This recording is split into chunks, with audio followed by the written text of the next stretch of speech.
All Access, an inside look at what it takes to operate Iowa's largest entertainment and convention facilities. This is Iowa Events Center All Access from Iowa Everywhere.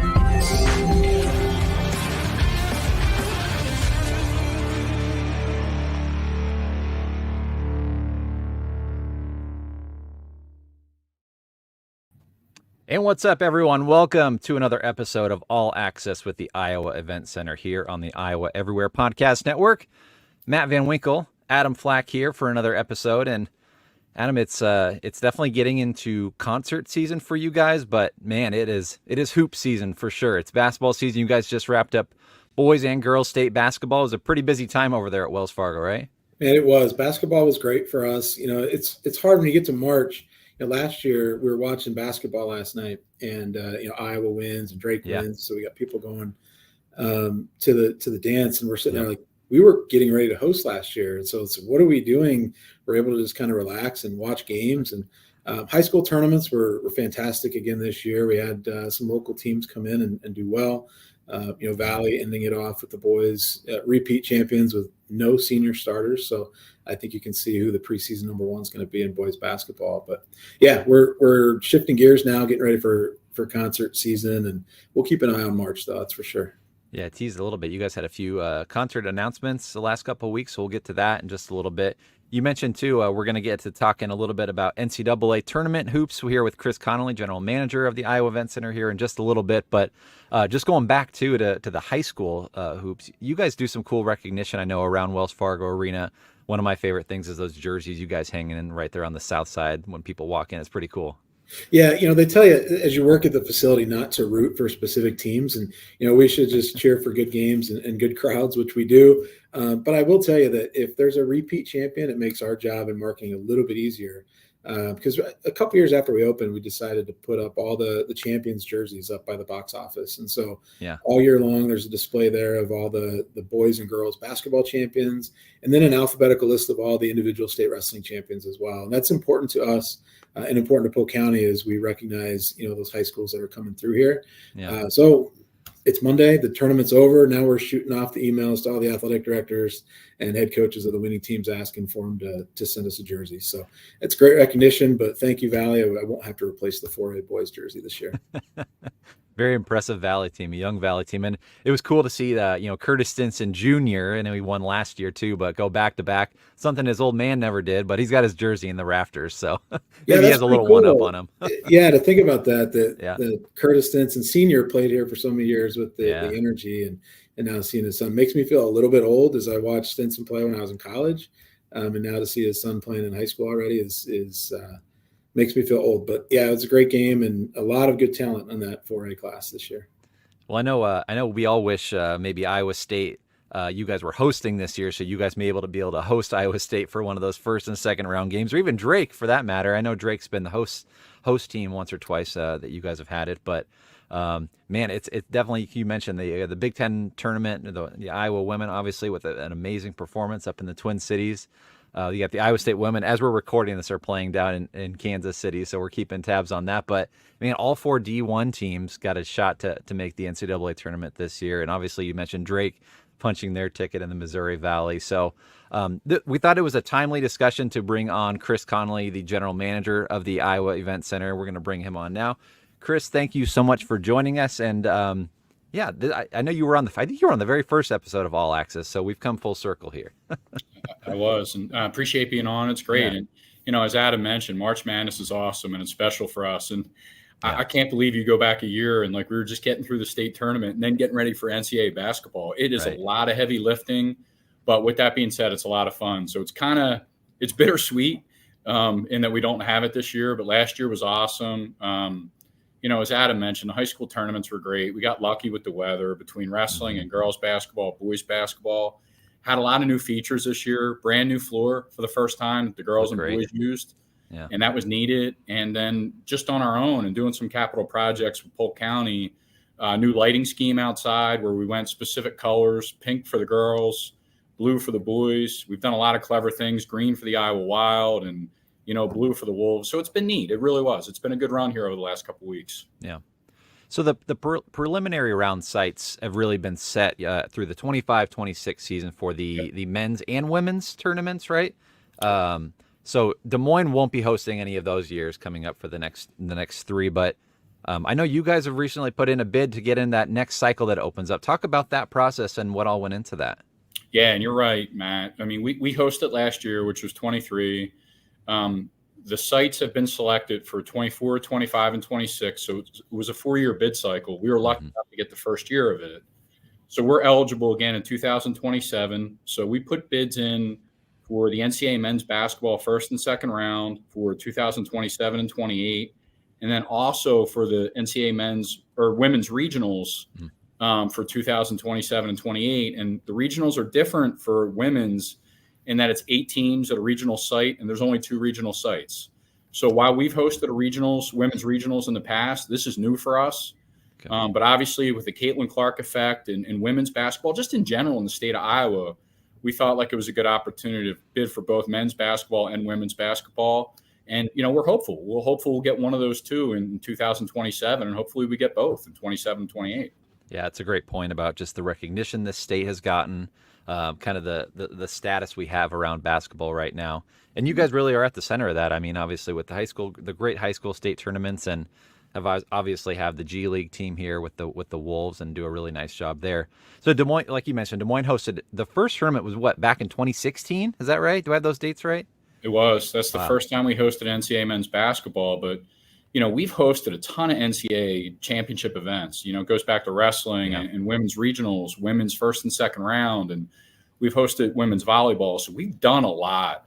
So the relationship with the NCAA over the years has been really, really good.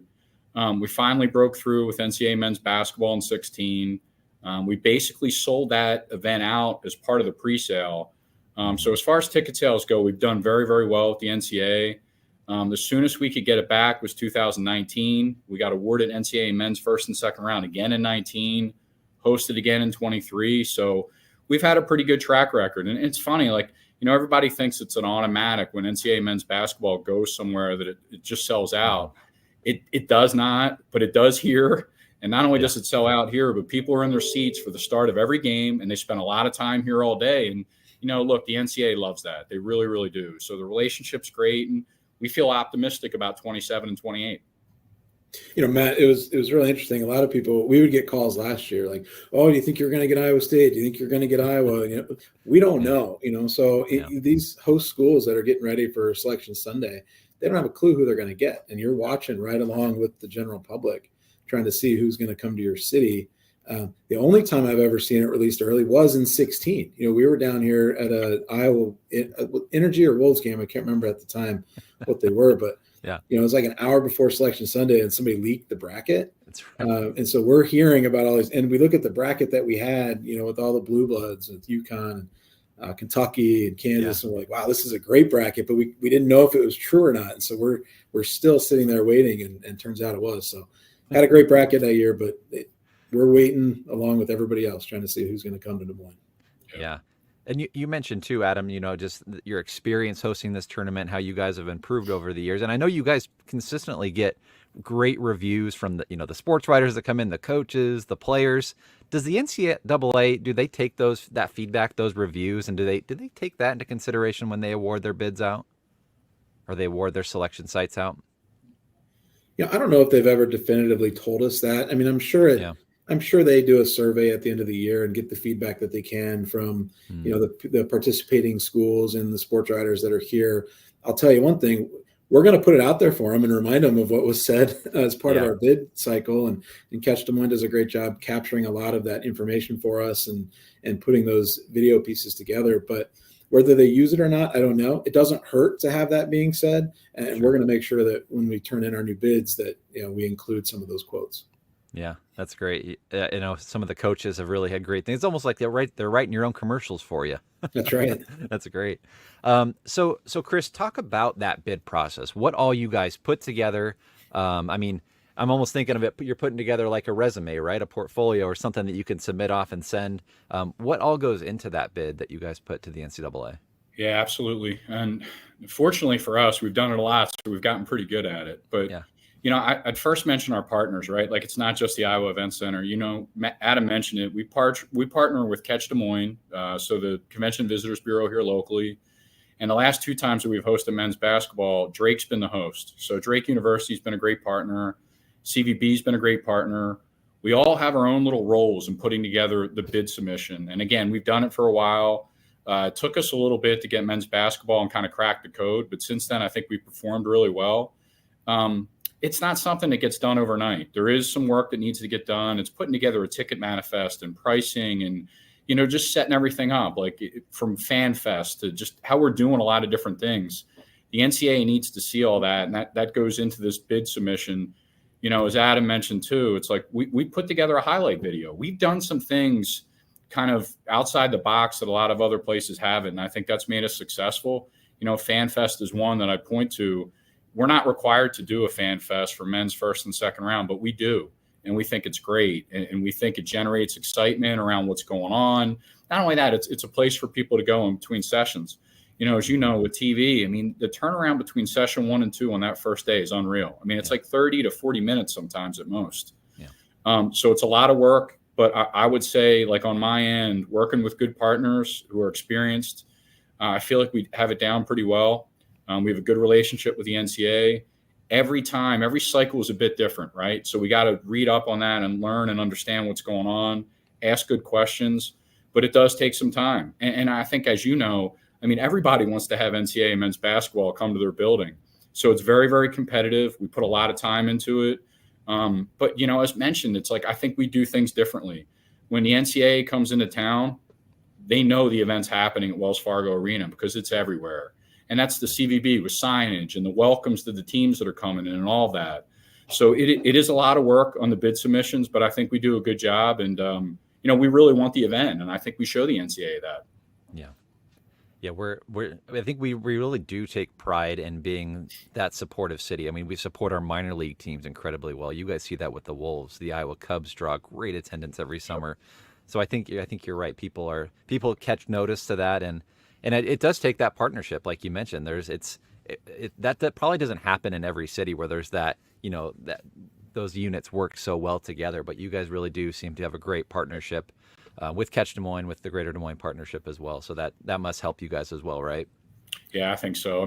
It goes back to, we have, what people don't know is we've tried to get NCAA men's basketball a number of times before we finally landed it in 2016. So we were unsuccessful a handful of times, but where I'd give a lot of credit to one person, Greg Edwards, who runs the Convention and Visitors Bureau, Catch Des Moines. If anybody knows Greg here locally, like, it's tough to tell him no, and he's relentless.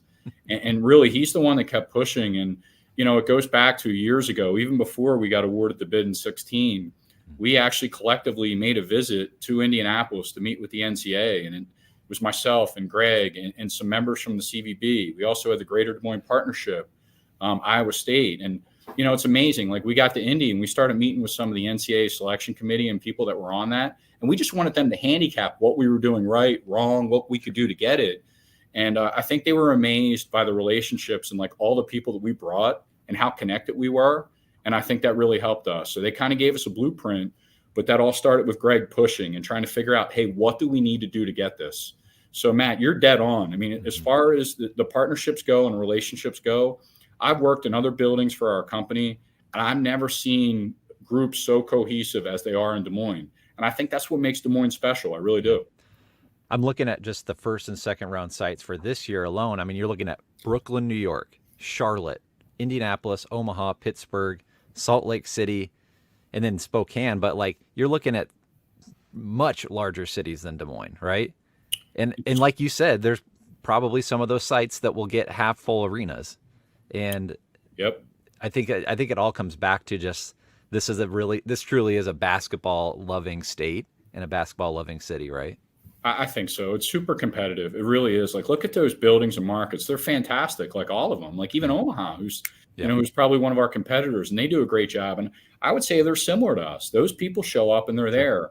And I think that's why we feel so good about it, right? Like, we get this event, and I think from years from now, I think people will still be super excited that you can go down and see NCAA men's basketball in downtown Des Moines, which is very simple. And there's a lot of stuff to do here, and it's great. I mean, even, the schools like Adam mentioned in 16, your Kentucky, Kansas.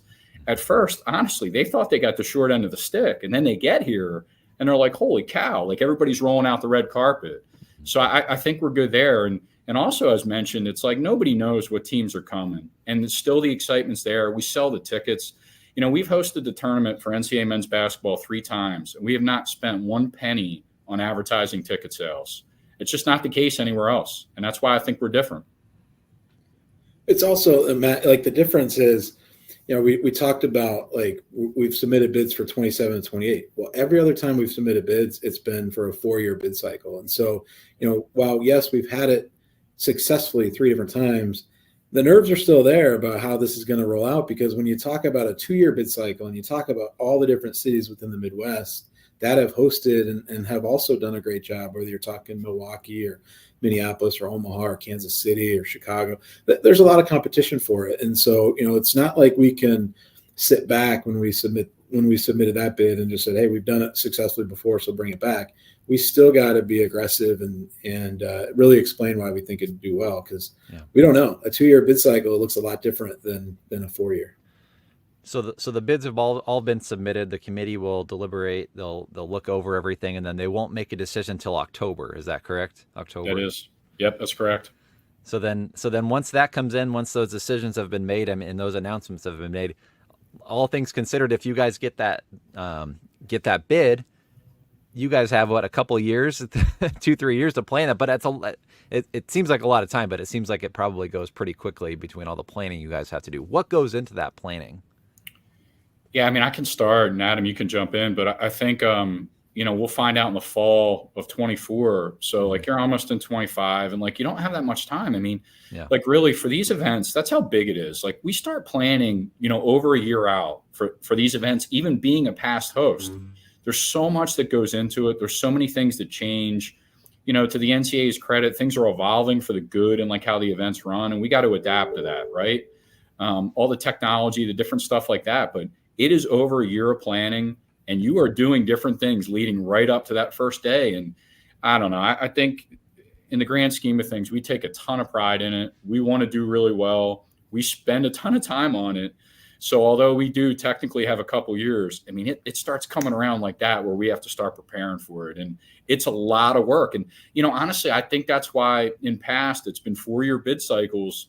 We haven't seen a building or a market get it more than one time in a 4-year cycle, because it's hard to do that. Yeah. So it's like we've even talked internally that if we get men's basketball and happen to get women's in back-to-back years, which I think would be tough to do, man, that's a lot of work. And we really have to be organized. And that's a lot of planning between us and Catch Des Moines and Drake. But at the same time, it's exciting, and we'd love to have that challenge. Adam and I have talked a little bit about, too, just the improvements that have been made to the arena, the exterior of the arena, and just the event center as a whole. Yep.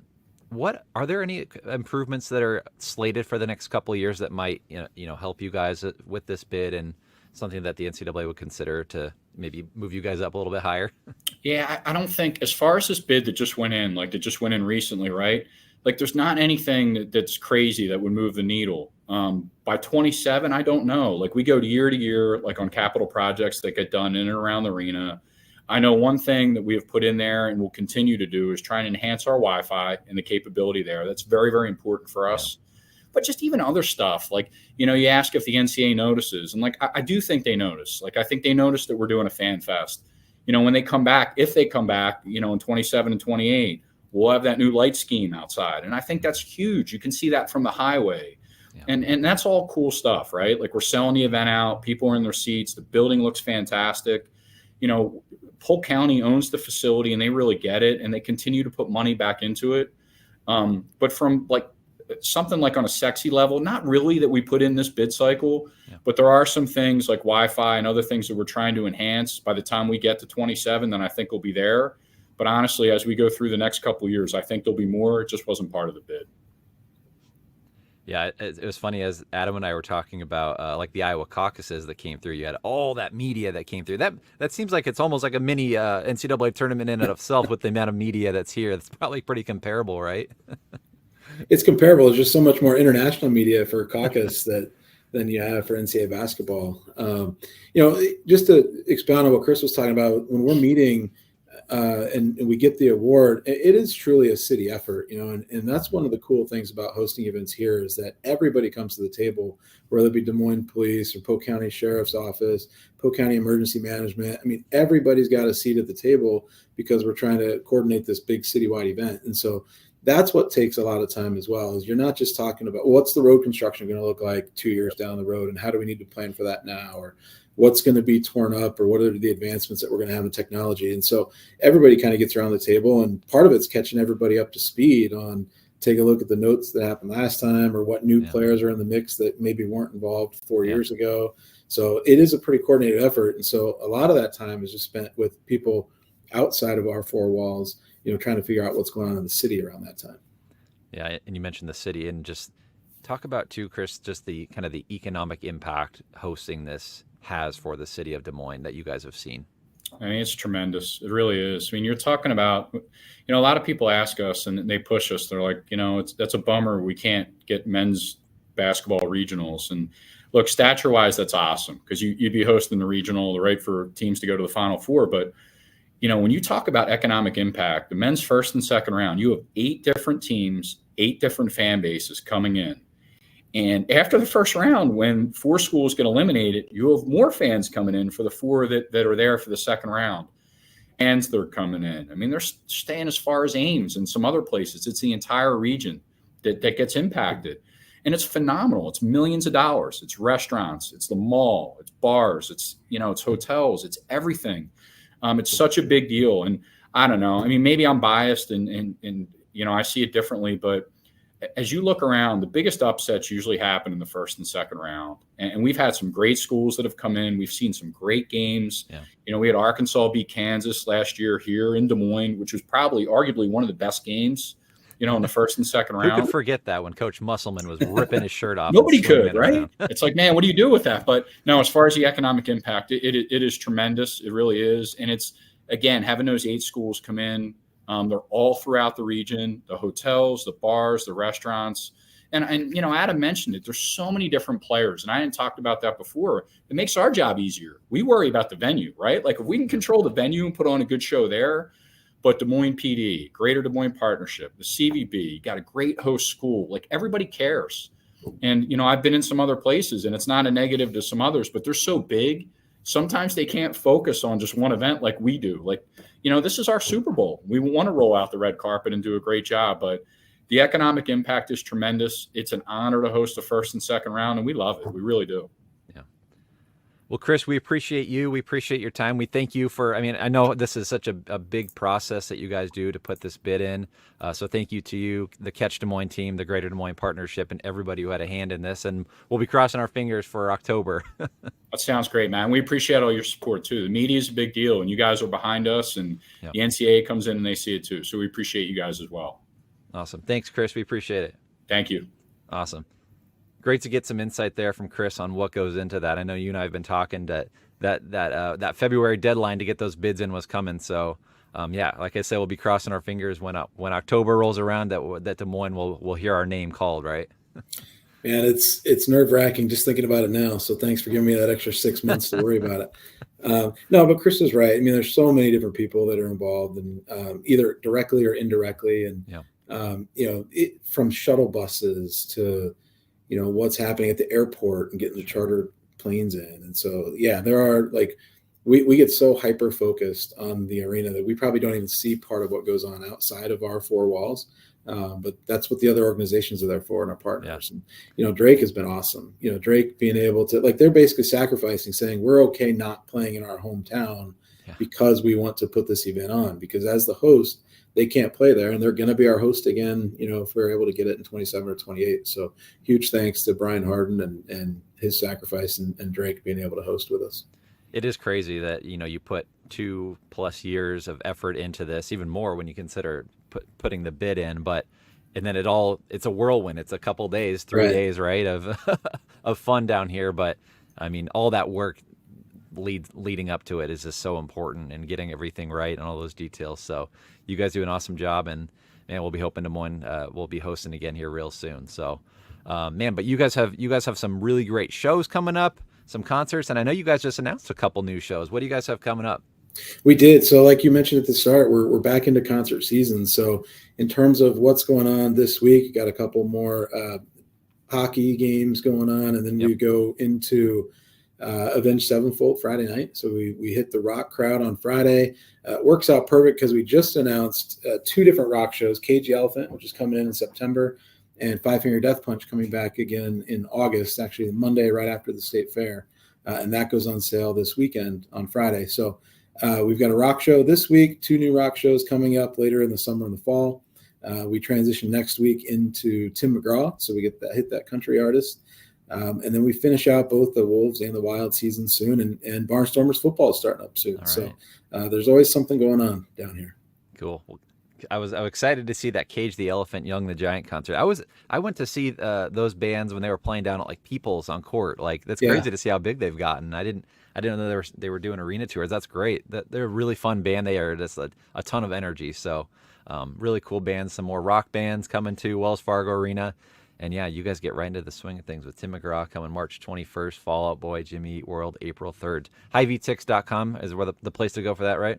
HiVTix.com. You'll always find what's available, and you can purchase all your tickets right there. Awesome. Well, Adam, appreciate you, man. That was fun. It was great to get some insight in there, and hopefully people enjoyed hearing kind of the backstory on getting the bid submission in for NCAA tournament basketball. Man, it's March already, man. We got some great games that have already happened, and pretty soon we'll have Selection Sunday, and we'll figure out where our local teams are heading. So it'll be a fun couple weeks. It's going to be a fun month, and stay tuned. We're going to have another big announcement here coming up in a couple weeks. So I hope to bring it to you first here on Iowa Everywhere. Awesome. Well, for Adam Flack, for Chris Connolly, thank you so much for tuning in to All Access, presented by the Iowa Event Center here on the Iowa